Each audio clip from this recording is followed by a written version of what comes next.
Good afternoon, everybody. Dee Reinhardt with Illinois WorkNet, and today I'm going to demonstrate attendance that you can use on the system if you have participants who might need to be doing workshops or something other than just their wrap. So on a participant who is in the system, when you have a service,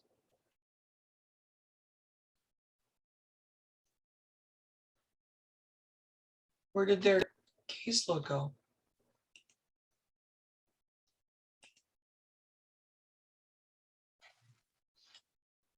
That was interesting. In their career plan, if they have a service in the career plan and say it's something with this development of an IEP and you need them to come in and meet with you once a week for 5 weeks so that they can, or Zoom with them or whatever. If you have this in here and you have a start date and an end date, and you have a provider associated with the service, you can use the attendance tool to track attendance for that opportunity. And then if you mark it here, so say they came in on Monday and they came in at 9 a.m. and they left at 10:30, and the weekly required hours can be entered. It doesn't have to be. If you are entering it, then you can submit and verify the attendance if you are the one in your office that can do that verification. If not, you can just save it and then somebody else can come along and do the verification process for that. Now, the other thing that is able to be done, and I'm going to go to my own profile here.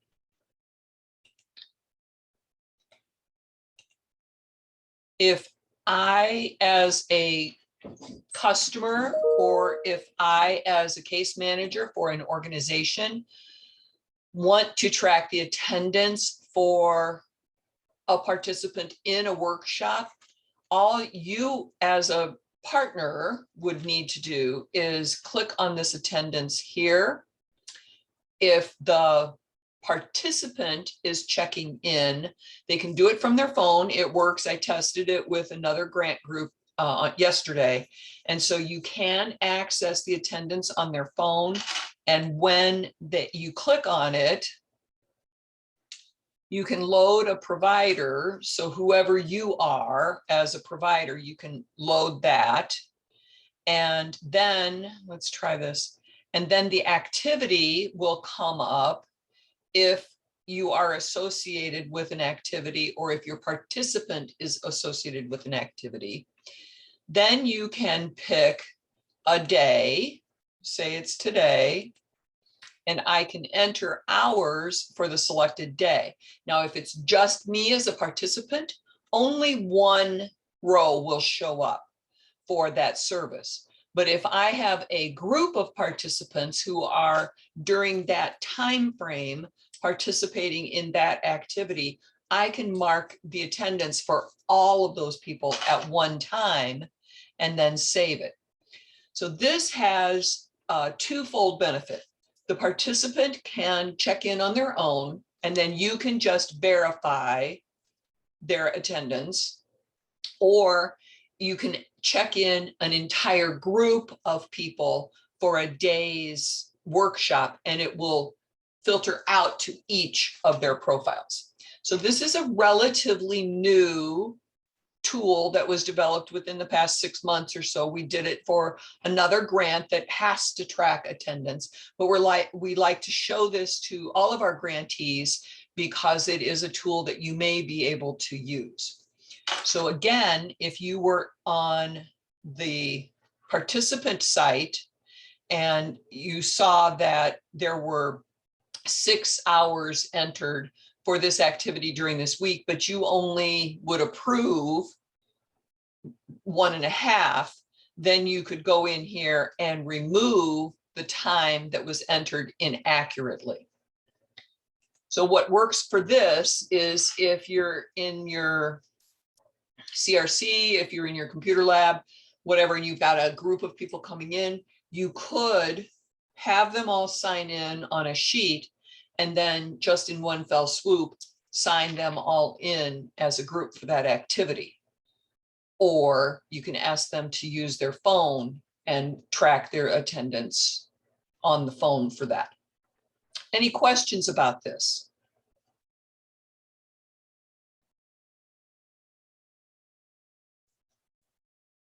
This is a good tool if you're trying to track work experience. So say you have a young person in your program and you're trying to, in advance of their wrap, get them maybe pre-apprenticeship or some work experience.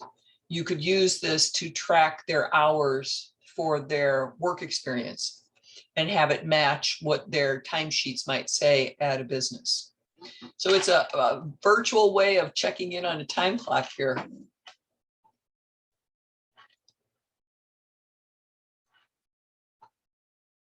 Any questions?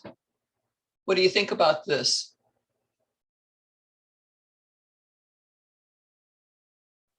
Did I lose everybody?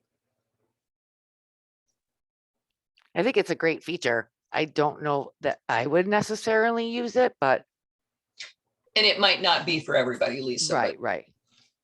But it's definitely a great feature. Yeah.